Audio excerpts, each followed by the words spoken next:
முதல்வருடைய இன்னைக்கு சட்டமன்றத்தில் கவர்னருடைய உரைக்கு நன்றி தெரிவிக்கின்ற தீர்மானத்துக்கு முதல்வருடைய அது ஒரு சம்பிரதாயமான ஒரு நிகழ்வு. அது சுவாரஸ்யமாக இருந்திருக்கு. அது பொறுத்த மட்டும் தமிழகத்தினுடைய முதலமைச்சராக பொறுப்பேற்றதுக்கு பின்னால் முதல் முறையாக அவருடைய கவர்னருக்கான இந்த உரை என்பது சுவாரஸ்யமானதாகவும் கொஞ்சம் டிஃப்ரெண்ட்டாகவும் இருந்துச்சு. இதை பொறுத்த மட்டும் தமிழ்நாட்டுடைய அரசியல் மாறி இருக்குங்கிற இதனுடைய வெளிப்பாடாகவும் நம்ம பார்க்கணும். இந்த ரிப்ளைங்கிறது அனைத்து விஷயங்களையும் சம்பந்தப்படுத்தி அதனால் ரெண்டு நாட்களாக எதிர்கட்சிகள் மற்றும் மற்ற கட்சிகளும் எடுத்து சொன்ன கேட்ட கேள்விகளுக்கும் சேர்த்து அவருடைய பாணியில் அதுக்கு பதில் சொல்லியிருக்காரு.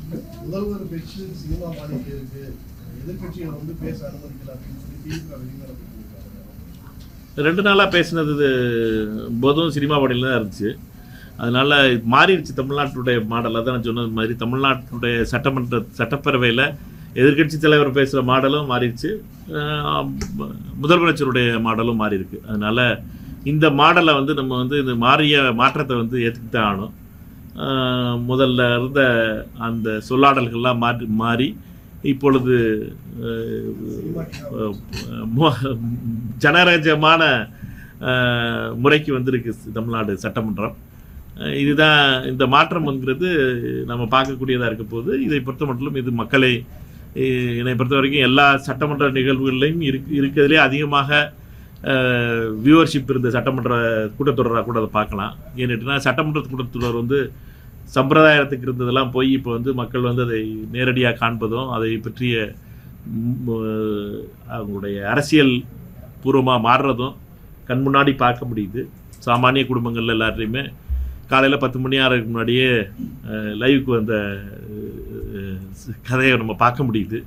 அதனால் இது ஒரு நல்ல முன்னேற்றம் நினைக்கிறேன். தமிழகத்தினுடைய அரசியல் அடுத்த கட்டத்திற்கு முன்னேறதுக்கு துறை அதிகாரிகள் முறையாக ஆய்வு பண்ணாமல் இருந்ததுனால தான் இந்த விபத்து நடந்ததுன்னு திருவள்ளூர் மாவட்டத்தில் நடந்த ஒரு துயரமான சம்பவம் இது.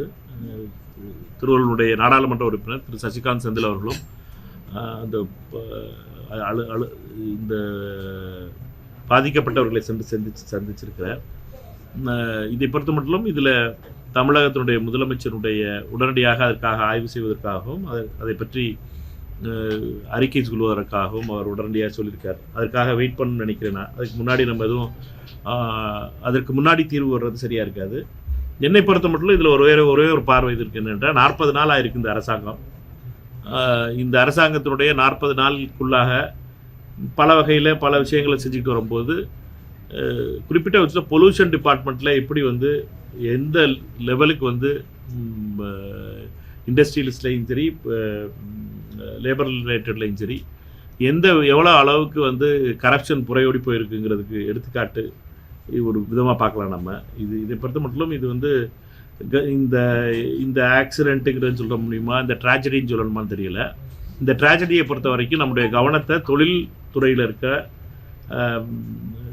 கைட்லைன்ஸ்லாம் ஃபாலோ பண்ணுற விதங்களும் அதை ஃபாலோ பண்ணக்கூடிய வைக்க வேண்டிய அமைப்புகளும் எவ்வளவு ஹானஸ்டாக இருக்காங்க, எவ்வளவு நேர்மை இல்லாமல் இருக்கிறாங்க, எவ்வளவு அந்த துறைகளில் எவ்வளவு ஊழல் இருக்குங்கிறதும் நமக்கு ஆய்வு செய்ய வேண்டிய காலகட்டம் வந்துருச்சு.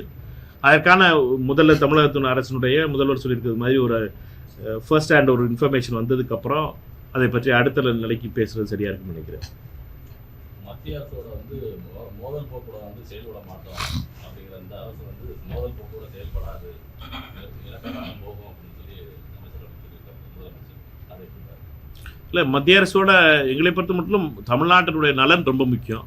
தமிழ்நாட்டினுடைய நலனுக்கு எந்த விதத்திலும் காம்ப்ரமைஸ் ஆகாமல் அதே நேரத்தில் மத்திய அரசிடம் தன்னுடைய பரஸ்பரமான உறவு நடத்தி கொண்டு வருவது நம்ம ரொம்ப முக்கியம். வீம்பு பண்ணுறதுங்கிறது வேறு, சண்டை போடுறதுங்கிறது வேறு. உண்மையாக தமிழ்நாட்டுக்கு வர வேண்டிய நியாயங்கள் வரணுங்கிறது ரொம்ப முக்கியமான விஷயம். அந்த பார்வைங்கிறது காங்கிரஸ் கட்சியை பொறுத்த மட்டும் எங்களுடைய எல்லா மாநிலங்களிலுமே அந்த பார்வை தான் எடுத்துக்கோங்க. கர்நாடக மாநிலமாக இருக்கட்டும், கேரளா மாநிலமாக இருக்கட்டும், தெலுங்கானாவாக இருக்கட்டும், நாங்கள் எப்பொழுதுமே முதலமைச்சர்களை பிரதமரை போய் சந்திக்கக்கூடாதுன்னு சொல்கிறதோ, பிரதமரை போய் பார்க்கக்கூடாது என்பதோ, மந்திரிகளை போய் பார்க்கக்கூடாது என்பதோ, மந்திரிகளை போய் ரிசீவ் பண்ணக்கூடாது பிரதமரையோ அல்லது துணை ஜனாதிபதியோ அல்லது அமைச்சர்களையோ தான் சொல்கிறது கிடையாது. அந்த மாநிலத்தினுடைய நலனுக்கு எது சரி இருக்கோ அதில் இருக்கணும். நம்மை பொறுத்த மட்டும் பேசிக்கான நம்மளுடைய இன்ட்ரெஸ்ட்டுங்கிறது அந்த ஸ்டேட்டோட இன்ட்ரெஸ்ட். அந்த ஸ்டேட்டோட இன்ட்ரெஸ்ட் காம்ப்ரமைஸ் ஆகாமல், கோர் ஐடியாலஜி மட்டும் காம்ப்ரமைஸ் ஆகாமல் பார்த்துக்கிறணும். அதே நேரத்தில் செக்குலரிசமாக இருக்கட்டும், சோஷியல் ஜஸ்டிஸாக இருக்கட்டும், மாநிலத்தினுடைய வளர்ச்சியாக இருக்கட்டும், இதில் எந்த விதமான காம்ப்ரமைஸும் இல்லாமல் இருக்க வரைக்கும் என்னையை பொறுத்த வரைக்கும் மத்திய மாநில அரசினுடைய உறவுகள் பரஸ்பர நம்பிக்கையோடும் பரஸ்பர மரியாதையோடு இருக்கிறதுங்கிறது ரொம்ப முக்கியமானதுன்னு நினைக்கிறேன். நீங்கள் வந்து காவேரி மேலாண்மை வந்து வெளியில் போடுது, அதில் வந்து சில முடிவுகள் எடுக்கிறாங்க. மேகதாதுவை பற்றி அவங்க என்ன முடிவுகள் எடுப்பாங்க? இல்லை வந்து கர்நாடகத்துக்கு சாதகமாக முடிவுகள் அமையுமா? நம்பிக்கை எங்களை பொறுத்த தமிழ்நாடு அரசை பொறுத்த மட்டும் ரொம்ப தெளிவாக இருக்குது. அனைத்து கட்சியும் சேர்ந்து நம்ம தீர்மானம் போட்டிருக்கோம். நம்ம அனைவரும் தமிழ்நாடு ஒன்றா இருக்குது. தமிழ்நாட்டில் இதில் எந்த ஒரு கட்சி வேறுபாடு இல்லாமல் நம்ம எல்லாரும் ஒரே நம்முடைய குரலை வெளிப்படுத்தியிருக்கோம். நம்முடைய சார்பாக தமிழகத்தின் சார்பாக இருக்கின்ற அதிகாரிகளும் தமிழகத்தினுடைய குரலை வலுவாக எடுத்து வைப்பார்ன்றோம். நியாயம் நம்ம பக்கத்தில் இருக்குது. இதில் கர்நாடகம் வந்து தன்னுடைய அரசியல் செய்வதற்காகவும் தங்களுடைய விவசாயத்தை விட்டு இப்போ நகர்ப்புறத்துக்கு பெங்களூர் நகரத்துக்கு குடிநீர் பிரச்சனையை மையமாக வச்சு இந்த அவருடைய மொத்த ஆர்குமெண்ட்டே மாற்றுறாங்க. அது எல்லாத்தையும் நம்முடைய அதிகாரிகளும் தெளிவாக சொல்லுவான்னு நினைக்கிறோம். ஏன்னா தமிழ்நாடு இதில் ஒற்றுமையாக இருக்குது. காங்கிரஸ் கட்சியை பொறுத்த மட்டும் தமிழ்நாட்டுடைய காங்கிரஸ் கட்சிக்காரர்கள் 100% தமிழ்நாடு அரசு என்ன முடிவெடுக்கிறதோ அதோடு நிற்கிறோம். எங்களை பொறுத்த மட்டும் தமிழ்நாட்டினுடைய உரிமையை எந்த காலத்திலையும் விட்டுக் கொடுக்கக்கூடாது. அதற்காக காங்கிரஸ் கட்சி என்ன செய்ய வேண்டுமோ அதையும் செய்யும். இது வந்து மிக முக்கியமான விஷயம். இதில் எந்த விதமான காம்ப்ரமைஸே இருக்காது. எங்களை பொறுத்த மட்டும் நாங்கள் 100% தமிழ்நாடு அரசினுடைய இந்த முயற்சியில் கூட இருப்போம்.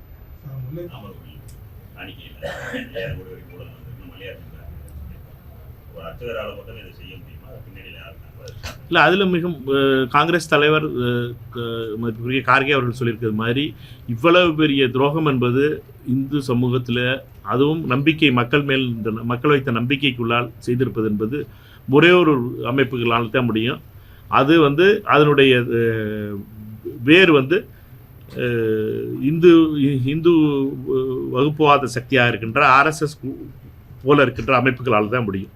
இவர்களை பொறுத்த மட்டும் இவர்கள் செய்திருக்க இந்த துரோகம் என்பது மன்னிக்க முடியாதது. இதுக்கு நீதி விசாரணை, நேர்மையான விசாரணை தேவை. ஆனால் அதை மூடி மறைப்பதற்கான அனைத்து ஏற்பாடுகளும் நடக்குது. இதை எப்படியாவது மறைத்து விட வேண்டும், இதை வெளியில் வரவிடாமல் ஆக்கணும் அப்படிங்கிறதுக்காக பல வகையிலும் இதற்காக மூடி மறைக்கப்படுகிறது. உலகெங்கும் இருக்கின்ற ராமர் பக்தர்களுடைய பணங்களை வாங்கி எப்படி என்னென்ன இந்த ராமர்கிட்டையும் அல்வா கொடுத்துருக்காங்க அப்படிங்கிறது கேட்கும்போது ரொம்ப அதிர்ச்சியான விஷயமா இருக்குது. இது மிகப்பெரிய ஊழல். இது வந்து இதுவரைக்கும் எந்த ஒரு விஞ்ஞான ஊழல்லையும் நடக்க முடியாத ஒரு விஷயமா இருக்குது. இதை காங்கிரஸ் தலைவர் கார்கே அவர்கள் சொன்னதை போல இதை வருகின்ற நாடாளுமன்ற கூட்டத்தொடரிலும் நாங்கள் எடுப்போம். தாவேக அரசு எங்களோட கூட்டணி கட்சிகளால் தான் ஆட்சி அமைக்குது அப்படின்னு தொடர்ந்து ஒரு திமுக அந்த கூட்டணி கட்சிகளுக்கு அமைச்சர் இடம் கொடுக்கும்போது மட்டும் ஏன் அவங்க அதிக அளவில் கோபப்படுறாங்க அப்படின்னு சொல்லி ஆளுநரோட பதில் உரையில விஜய் பேசியிருக்காரு. முதலமைச்சர் அதை போய் காங்கிரஸ் கட்சி பார்க்க நியாயமாக சொல்லியிருக்காருன்னு சொல்லுவோம். இதுதான் நாங்கள் கேட்டுக்கிட்டு இருந்தோம். நாங்கள் கேட்டுக்கிட்டு இருந்தது வேற என்ன கேட்டோம்? கூட்டணியில் ஆட்சியில் பங்கு தான் கேட்டோம். அது தமிழ்நாட்டுக்கு ஒத்து வராதுன்னு சொன்னாங்க யாரோ. தமிழ்நாட்டு மக்கள் சொல்லிட்டாங்க இதுதான் ஒத்து வரும்னு. அதனால் நாங்கள் இதில் எந்த ஒரு சந்தேகமும் இல்லை. முதலமைச்சர் சொல்லியிருக்கிறது 100% சரியானது.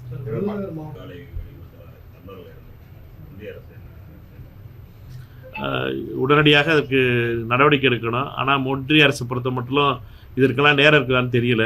அவர்களை பொறுத்த மட்டும் மோடிஜியை பொறுத்த வரைக்கும் ரொம்ப பிஸியாக இருப்பார். பிஸி கதை அவருக்கு.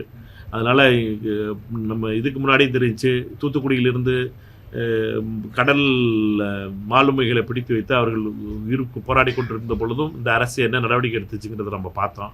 அவர்களை பொறுத்த மட்டும் இந்தியர்களுடைய வாழ்க்கை எந்த நிலையில் இருக்குது, அரபு நாடுகளில் எந்த விதத்தில் விபத்துகள் ஏற்படுது, அதை பற்றி காக்க வேண்டிய கடமையை மத்திய அரசு, அதுவும் குறிப்பிட்ட விதத்தில் மோடி அரசு அதை பற்றி கவலைப்படுவது கிடையாது. இதை வந்து தொடர்ந்து எதிர்க்கட்சி தலைவர் ராகுல் காந்தி அவர்களும் இதை பற்றி கடந்த முறையும் அவருக்காக குரல் கொடுத்தார். அவரை பொறுத்த மட்டும் இந்திய தொழிலாளர்களுடைய நிலையை பற்றி மத்திய அரசு கவனம் செலுத்தாமலும், அதே நேரத்தில் அவர்களுக்கு ஏதாவது ஒன்று நடந்தால் உடனடியாக அந்த அரசுகளோடு தொடர்பு கொண்டு கடுமையான நடவடிக்கை எடுக்க வேண்டும் என்பதையும் வலியுறுத்தி வருகிறோம். கத்தாரில் நடந்த விபத்துக்களையும் பொறுத்தமட்டிலும் மத்திய அரசு அதுக்குரிய நடவடிக்கை எடுக்கணும். செல்வக்குழந்தை அண்ணா வந்துட்டு நீ வந்து 2வது முறை போயிட்டு பொறுப்பை விட்டு நிற்கிறீங்க அப்படின்னு சொல்லியிருக்காரு. இது குறித்து வந்து விளக்கங்களை நான் அளிப்பேன் அப்படின்னு. அது உங்களை பற்றியும் ஜோதிமணியை பற்றியும் விளக்கம் வந்து கண்டிப்பாக கொடுப்பேன் அப்படின்னு சொல்லியிருக்காரு. இல்லை, இது வந்து புதிய தலைமுறை கட்டி விட்ட கதை. அதனால எங்களை பொறுத்த மட்டும் தமிழ்நாடு காங்கிரஸ் கமிட்டி தலைவராக அண்ணன் செல்வப்பிரதை அவர்களுடைய பணி தொடர்ந்து அவரை பொறுத்த மட்டும் அவருடைய தலைமையில் காங்கிரஸ் கட்சி ஒரு சட்டமன்ற தேர்தலும் ஒரு நாடாளுமன்ற தேர்தலையும் சந்திச்சிருந்துருக்கோம். அவரை பொறுத்த மட்டும் காங்கிரஸ் தலைவர் கார்கே அவர்களை சந்தித்து வச்சுருக்காரு. அவருக்கும் தலைவர் கார்கே அவர்களுக்குமான சந்திப்பை பற்றி நீங்களா புதிய தலைமுறையும் மற்றவங்களும் கதை கட்டி விட்டுறதெல்லாம் நான் பதில் சொல்லிட்டு இருக்க முடியாது. எங்களை பொறுத்த மட்டும் நாங்கள் எல்லாரும் ஒற்றுமையாக காங்கிரஸ் கட்சி ஆட்சியில் பங்கில் வந்திருக்கு. 2 அமைச்சர்கள் வந்திருக்காங்க. அந்த அமைச்சர்களுக்கு அதோட சேர்ந்து காங்கிரஸ் கட்சிக்காரங்க எல்லாரும் கொஞ்சம் நம்பிக்கையோடு இப்போ இருக்கோம். அதனால நீங்கள் எல்லாரும் கதையை கட்டி விட்டு இருக்கிறதுல குழப்பத்தை உண்டாக்கி விட்டுறாதீங்க. என்னது என்னது அதான் பத்திரிகையாளர்களுக்கு விருப்பம், விருப்பம் தான் அது. எப்போ பார்த்தாலும் சரி, இது பல வருஷமாக சொல்லிக்கிட்டு இருக்காது 2வது இது 3வது இதுங்கிறது. ஆனால் காங்கிரஸ் கட்சியை பொறுத்த மட்டும் காங்கிரஸ் தொண்டர்கள் நம்பிக்கையோடு இருக்கோம். ராகுல் காந்தி அவர்கள் தலைமையில் காங்கிரஸ் கட்சி மீண்டும் தமிழகத்தில் ஆட்சியில் 59 வருஷத்துக்கு அப்புறம் திரு விஜய் அவர்களுடைய தலைமையில் கூட்டணி ஆட்சியில் பங்கு பெற்றுக்கிறதுங்கிறது எங்களுக்கு மிக முக்கியமான ஆண்டுகளில் ஒரு ஆண்டாக 2026 பார்க்குறோம். இந்த வருடத்தில் காங்கிரஸ் கட்சியினுடைய மிக முக்கியமான கனவு நிறைவேறியிருக்கு. என்னை போன்ற காங்கிரஸ் சாதாரண தொண்டர்களுடைய கனவு இது. எங்களுக்கு நம்பிக்கை தருகின்ற கனவு இருந்தது. எங்கள் அமைச்சர்கள் நல்ல பேர் வாங்கி கொடுப்பாங்கிற நம்பிக்கை எங்களுக்கு இருக்குது. அதை பற்றி தான் நாங்கள் யோசிக்கிறோமே ஒழிய பத்திரிகையாளருடைய கனவுகளையும் சரி, அதே மாதிரி சில திட்டம் போன்ற சங்கி பத்திரிகைகளுடைய புரளிகளையும் சரி நம்ப வேண்டாம் நேயர்கள் அப்படின்னு சொல்ல முடியல.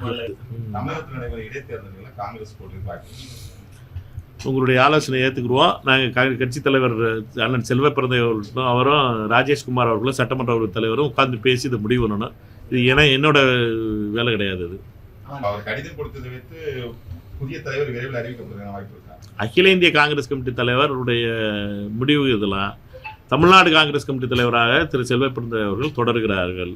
அவரை பொறுத்த மட்டும் அவர் என்ன விருப்பம் படுறாரு, என்ன செய்யணுங்கிறத அவர் தமிழ்நாடு அகில இந்திய காங்கிரஸ் கமிட்டி தலைவர்கிட்ட தான் சொல்ல முடியும். நான் போய் அகில இந்திய காங்கிரஸ் கமிட்டி தலைவர்கிட்ட போய் சொல்லிட்டு வரலாம் நான் என்ன விருப்பப்படுறேன். இது நீங்களா கதை கட்டி விட்டுக்கிட்டு வச்சுக்கிறீங்களேன். நேர் விருப்பத்தை நாங்கள் சொல்லிவிட்டு முடியாது. அதனால இது நியாயமில்லாது. அவரை பொறுத்த மட்டும் அவருக்கு அகில இந்திய காங்கிரஸ் கமிட்டி தலைவரை நான் போன வாரமும் பார்த்தோம், எல்லாரும் பார்த்துக்கிட்டு தான் இருக்கோம். கார்கே அவர்களை பொறுத்த மட்டும் எப்பொழுதும் சந்திக்கக்கூடிய தலைவர், எங்களிடம் பேசக்கூடியவர், எங்களுடைய பிரச்சனைகளையும் சொல்ல முடியும், அவர் பிரச்சனைகளையும் தீர்த்து வைக்கக்கூடிய அதிகாரம் உள்ளவர். அதனால் அவர்களுடைய சந்திப்பு என்பது அதை பற்றி நான் பேசிக்கிட்டு இருந்து நீங்களா ஒரு கதையை கட்டி விட்டு நீங்களா ஒரு முடிவை சொல்லிவிட்டு அதை வச்சே கேள்வி ஏன்ட்ட கேட்டுக்கிட்டு இருக்கிறதுங்கிறது நியாயம் இல்லாது.